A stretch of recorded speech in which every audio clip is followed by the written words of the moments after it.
Hi all, let's have a look at another amazing game from the Leela against Stockfish TSEC Season 14 Super Final. So this is in round 13. 13 happens to be Kasparov's favourite number. There's a little bit of trivia I have for that, if you're interested. Born on April the 13th, 1963. Kasparov was the 13th official world champion. His birth year, 1963, is divisible by 13. There are 13 letters in Garry Kasparov. So, yeah, for Kasparov, it became a lucky number. Will this be lucky for Leela, this game 13 of the match? D4 from Leela. Stockfish plays knight f6, c4, e6, knight c3, bishop b4. And another reason I'm mentioning Kasparov is Leela played Kasparov's favourite move here in this variation, queen c2. We have c5, d takes c5, black castle. This is all part of the opening book given to both. a3, bishop takes c5, knight f3, b6, bishop f4, bishop b7. Here we depart from a classic Garry Kasparov game. Kasparov against Chachalov in 2003 saw knight h5 hitting this bishop. Kasparov played bishop g5, and we had a fascinating game with h4, very attacking, as if white's going to castle queenside, which white did. And the interesting pattern I'd like you to note here is a little bit later, Kasparov seems to sort of play aggressively on both sides of the board with his knights. One knight on the 5th is joined with the other knight on the 5th, so there's a two-pronged kind of attack, stabbing into dark squares and light squares with the knights. And it was actually a wonderful game here. It continued with knight d6, a fishing pole set. So yeah, it wasn't against Stockfish, it was against Chachalov. So a fishing pole set, which was accepted, and then Kasparov won brilliantly with this continuation with queen takes e4, queen d5, and black had to resign because on queen f7, for example, then white just takes and then forks the king and rook with a winning position. And if the king ventures out here with king h7, we have rook h1, bishop d3, and then mating. So a bit of trivia there for you. That was the Kasparov game, knight h5. In this game, we have bishop b7 in this position. And now Leela is not castling queenside, rook d1, but will she play aggressively on both sides of the board? This is still in the book given, though, to be fair. It wasn't Leela's choice. b4, and it's here after knight h5 we reach the end of the book. So yeah, Leela's been the possibility of castling queenside has been removed. The bishop actually now drops to c1. This is important here. If bishop d2, it means d4 is actually available to black. Knight d4, this should be at least equal for black, this position. And if the bishop doesn't move and instead, say, takes on c5 instead, this should be fine for black. This should be, actually black's got a slight advantage there. Look at that active rook. This isn't great. So bishop c1 keeps the tension going in the possession. Bishop e7, and now very aggressive g4. And this is what I mean, as if Leela is kind of emulating in a way the aesthetics of the Kasparov game. Both sides of the board being quite aggressive here. So rook g1, so not castling on the king side either. If g5, I think black can get away with knight g4 here, because there's an issue here with this unprotected rook. For example, bishop g2, knight c e5 helps justify tactically black, and that should be at least equal. So rook g1, getting out of any pin there. Rook c8, g5, so aggressive on both sides. Now here knight e8 was played.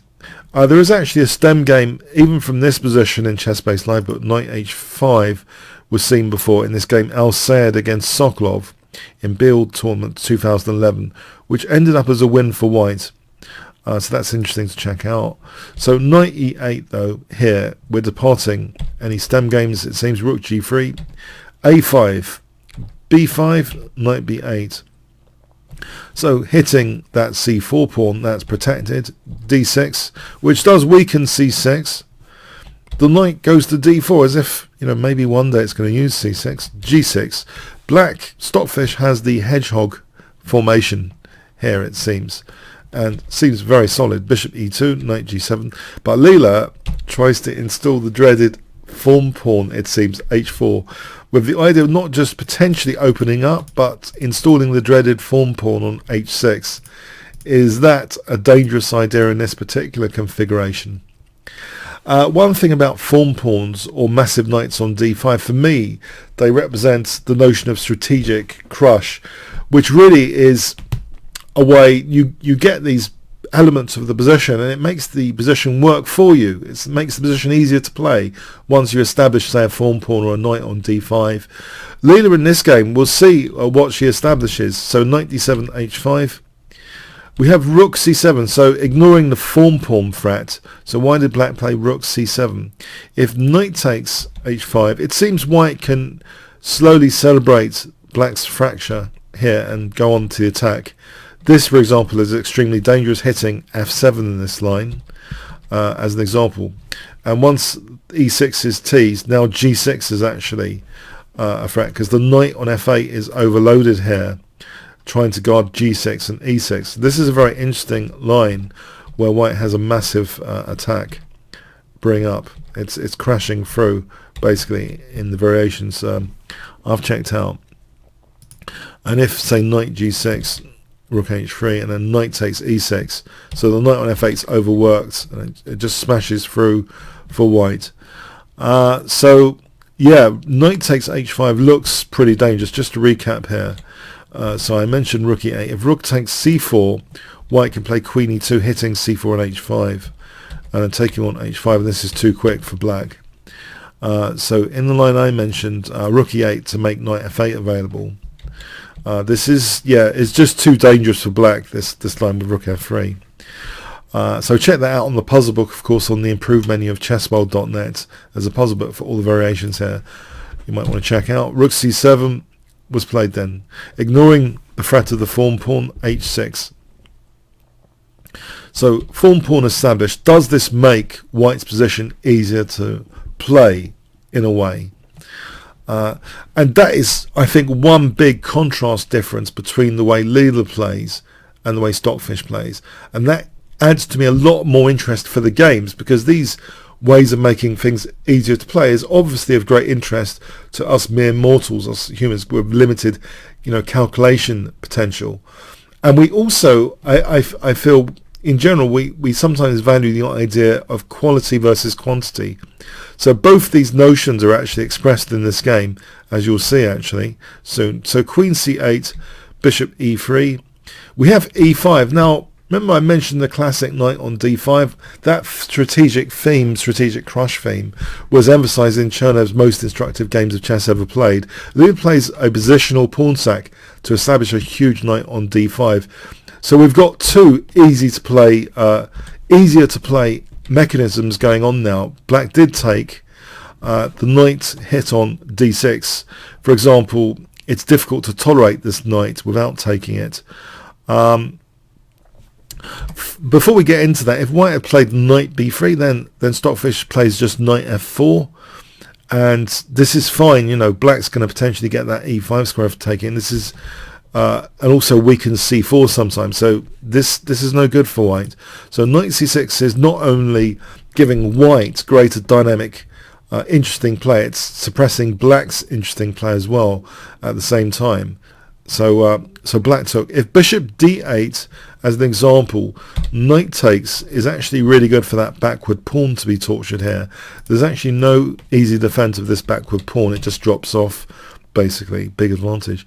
So this pawn sack is accepted. So taking their knight d5, threatening knight takes e7. Bishop moves back. So we have queen d2. You might think, is there time for bishop takes? Not really. Queen d2 is more accurate. If bishop takes, black inserts rook takes c4, chases the queen rook c2, and usefully, gains these tempos, tying the white queen down. Look at that. So that's at least even, that position. So queen d2 with the idea bishop takes queen e2 on the cards. Rook takes c4. Yeah, this seems a little bit desperate to sacrifice the exchange. Okay, it's the exchange for two pawns though, so numerically it seems, from a cold numerical perspective, the accountants should still be happy about this. So this transaction, rook takes c4, it's not that expensive because, you know, already a pawn up. And it avoids this issue, you know, bishop takes and queen e2. If king h8 had been played, is there such a big deal about this position? Well, one plan is actually to forego the knight on d5 for a moment, just to hit d6, knight c3, and then knight b5. That d6 pawn is a big target in this position, and if knight takes, actually it seems best is king takes. So this is horrible. If rook takes here, let's have a look. Then knight takes d6, forks queen and rook, so that would be quite good for white. So say bishop e7 here, queen d5 is actually strongest. Forget about knight takes d6 immediately, because this now introduces knight a7, and black's really stuck. For example, here, this is now really good for white, this position, even if white doesn't immediately win the exchange. This is a really great position to have. Let's see, you know, if bishop takes, queen takes, for example, then e5 is dropping off. But even worse, the form pawn mates, queen f6, queen g7. Yeah, forget the e5 comment. Yeah, you just want to mate there. In fact, it's very important not to take on e5 here, because then there's f6 as a defense. So queen f6 is the way to go. Just mating. Okay, so let's see. So these lines with the exchange set, yeah, it seems, why did Stockfish do this? There's reasons. It seems revolving around the d6 pawn. Okay, so we have bishop takes c4, accepting the exchange. So numerically, you know, black's fine, it seems, for the moment. f3 supporting the e4 pawn, which was attacked. Knight c5. We have queen c3, not, you know, wanting the exchange of queens, refusing. Now bishop takes c5. b takes c5 was played. Trying to maintain that e5 pawn from the glare of the queen. If queen takes c5 here, then white should, say, take on c5 and play a4 to fix down these pawns. And there's another backward pawn to torture here later with rook b1. That should be fine for white. A big advantage, actually. So b takes. We have king d2, which connects to rooks, hello, and says, you know, basically rook b1 is possible. If the king had left itself around here,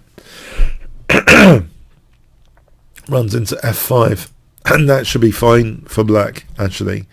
The specifics of the position with the king mean it should be okay there. So king d2, nifty for rook b1.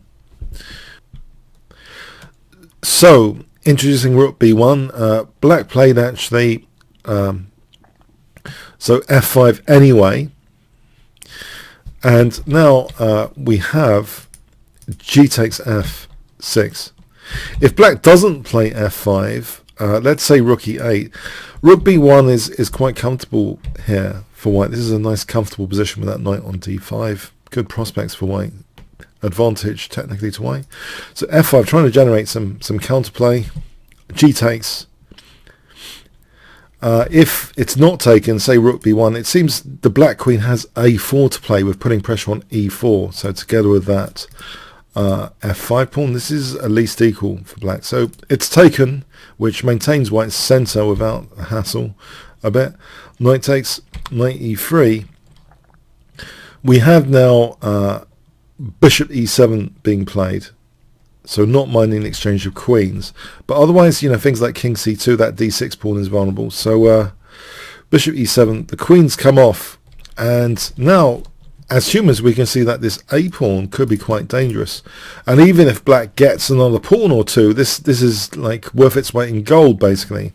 This pawn is this a quality versus quantity concern which we humans have, as well as trying to make, well, I like to make the positions easier to play as well. So both of these are really interesting aspects, kind of demonstrated in this chess battle here. So knight h5, which looks at f3. Now this move invites black to take on f3. So numerically, black is doing fantastically. White is left with 3 pawns. One of them is a form pawn, very handy. One of them is a potential outside pawn which could become a queen one day. Or in Leela's case, she could under-promote it to a knight. But here, rook gf1 forces off a pair of rooks. Because if a refusal, then actually, because of the form pawn, rook b8 is mating here. That form pawn keeping the king out of g7. So this isn't like mating. So we have a situation, numerically, black's got a load of pawns now. 4, 5, 6 against 3. 3 pawns for the exchange. But quality-wise, yeah, these guys are pretty cool. Bishop g5, king d3, a4.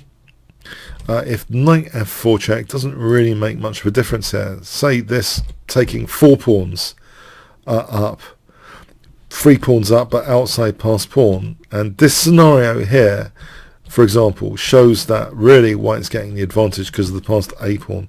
These pawns are just too slow compared to this fast a pawn here. So we have actually a4, knight b6, c4 check. This looks a little bit desperate from black. Knight g3, rook e1, bishop d2, rook g1, knight takes e4. Stockfish knows what it's doing tactically here. If knight h5 had been played, then knight takes a4, and white's getting the advantage here by making sure the rook's not interfering with a7, and the a pawn is clear to run down the board in this position. So we have knight takes e4. It doesn't really run into this tactic because knight g5. So the bishop's protecting the knight, and in a way the knight is protecting the bishop, because if king takes, then there's knight f3 check. Nasty for at least even position here. Okay, so knight takes a4 was played, so that passed outside pawn, and the bishop is having some difficulty here controlling it. It has to, it's kicked there, it wants to be maybe on a7, but it's not happening. Knight c3, and now we have a4. Ominous. Stockfish takes another pawn, so quality versus quantity. Just one remaining outside passed pawn. Can it beat the 3 extra pawns? But white is also the exchange up. So a5, check, king e2, bishop g7, rook g4, we have bishop f8, rook c4, and now, believe it or not, there's a big threat of just taking in an a6 queening. Just to put that on the board, if h5, just take on c5 and a6 is queening now. The bishop has no influence over this at all to stop the pawn queening. So d5 was pretty desperate here from Stockfish. Knight takes. We have now okay, so the bishop can recapture to stop the pawn, and then these pawns will be good. But knight c7, the knight herds the pawn now, winning a piece basically. So there's nothing really to be done about that apart from sack the knight, and the game ended here. Both engines thought it was absolutely winning for white. It's a rook up basically, but if you want some evidence, it's a rook up. It should be pretty trivial because, for example, here's an idea: to cut off the king, and then these pawns are just going nowhere. They're just going to be munched later, as an example. Okay, so very interesting game there. Let's take you back to the final position. Yeah, there's a few lessons I feel. This notion of strategic crush, I think the form pawn is an example of strategic crush to me, making the position easier to play. A knight on d5 is another example, making the position easier to play. And sometimes you want to sacrifice for these things. You want to sacrifice a pawn to get an entrenched knight on d5, like Leela did here. Beautiful positional pawn sacrifice. And then later, much easier to play when you get an outside passed pawn, so there's free for the strategic toolkit to look out for, to sacrifice for, because these make it very, very difficult for the opponent. And the expression of quality versus quantity is also echoed through these strategic crush mechanisms. The outside pass pawn is of higher quality than black having a load of pawns which are not going anywhere. So, okay, I hope you enjoyed this game video, got something from it. If you did, please click on the top left box, which should appear shortly, to become a member at chessworld.net to play against other YouTubers. You can also test yourself on all the variations covered in this game and other game videos. Recently, from the improved menu, the new puzzle books which I've been developing quite a bit recently. It looks really cool now. Check it out. So that is a link, has a link also to the annotated game. Comments, questions, donations, see the description. Like, shares, subscribes with the notification bell. Really appreciated. Thanks very much.